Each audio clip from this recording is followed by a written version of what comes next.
Hey guys, I'm Chris and I am a student in high school and this is my YouTube channel. I love science, so on my channel I will be doing chemistry, physics, and astronomy informational videos, like equations, formulas, and other things like that.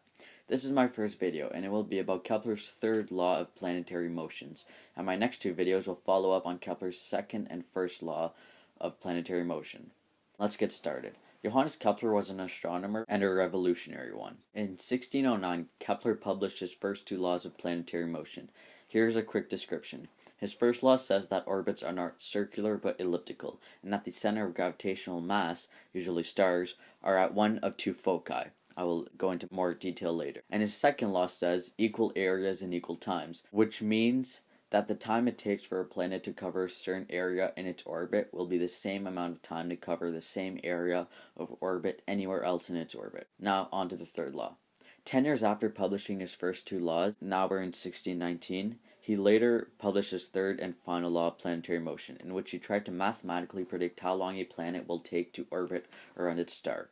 I say he tried because even though he came up with a proportional equation, it is not complete. He said that the time of the orbit squared is proportional to its orbiting distance cubed. Now, proportional is not the same as equal, and this is important since some people think that the time squared is equal to the distance cubed, which is evidently not true. Now, at the time, no one knew how to complete his equation, not even Kepler himself, until an apple fell on Isaac Newton's head, and later in the year 1687, he published his law of gravitation. Gravitational force is equal to gm1m2 divided by r squared. Although an apple never really fell on Newton's head, that is just a myth, he used his law of gravitation to complete an equation to Kepler's third law. Here is the derivation of the equation for Kepler's third law. Now, first of all, I will tell you what the equation is for Kepler's third law and then derive it. The equation is t squared is equal to 4 pi squared r cubed divided by gm1. The t is the time period of the orbit. The g is Newton's gravitational constant, which is 6.67 times 10 to the power of negative 11. The m is the mass of whatever the outer object is orbiting in kilograms, and the r is the distance of the center of mass to the orbiting object in meters. Okay, so let's start. First, for deriving equations like this one, we need to find two forces that are responsible for Kepler's third law. For Kepler's third law, the first extremely obvious force is Newton's law of gravitation, or the gravitational force equation between the star and the planet, or any other object, which is gm1m2 divided by r squared. And the second force might not be the most obvious, but it is the centripetal force, which is mv squared divided by r. Now, one of the first things that you might notice is that there is an m1 and m2 for the gravitational force, and for the centripetal force, it also has an m, but which m is it, m1 or m2? For the centripetal force, it is the outer object circling around the cone-shaped object, if you will, like the bending of space-time by massive objects. So the m in this centripetal force equation is the planet, so it will be m2. Now that we have the two forces, we need to put them equal to each other and algebra it out.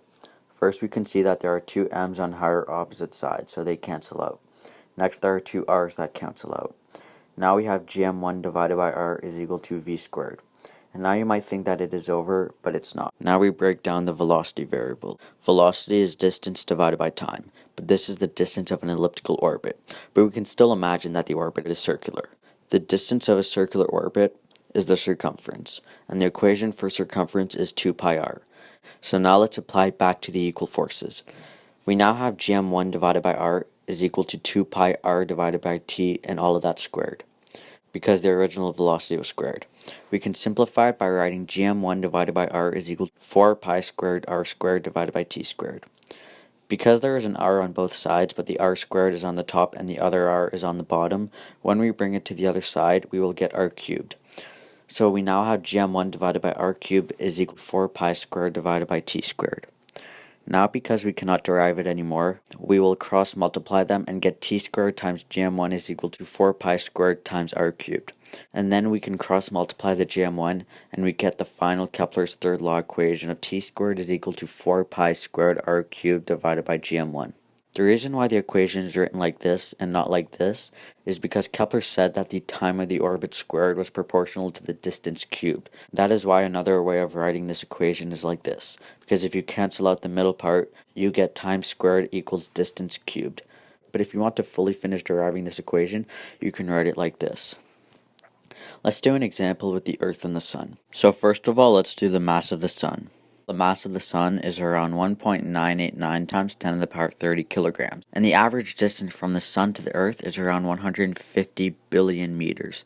So now that we have the numbers, let's plug them into the variables and we get t squared is equal to 4 pi squared times 150 billion to the power of 3 divided by 6.67 times 10 to the power of negative 11 times 1.989 times 10 to the power of 30. We then get 39.4784176 times 3.375 times 10 to the power of 33 divided by 1.33 times 10 to the power of 20 equals 1.33239659 times 10 to the power of 35 divided by 1.33 times 10 to the power of 20. And we get t squared is equal to this number. We need to square root that number, and we get an answer of t is equal to 31,651,255.11533. Now, this is our answer, but it is in seconds. This is the orbital period of the Earth in seconds, about. So if we want to convert it into days, we must divide it by the number of seconds in a year, which is around 86,400. After doing so, we get 366.33397 days, which is just a tad more than the actual orbit of Earth, which is around 365.2422. But if you used every single digit with 100% accuracy in the calculators, you would get the orbit of Earth, which is, like I said, around 365.2422. Thank you guys so much for watching this video. I hope I answered some of or all of your questions. Leave a comment for future ideas of videos or videos that you want to learn about, and see you later. Bye.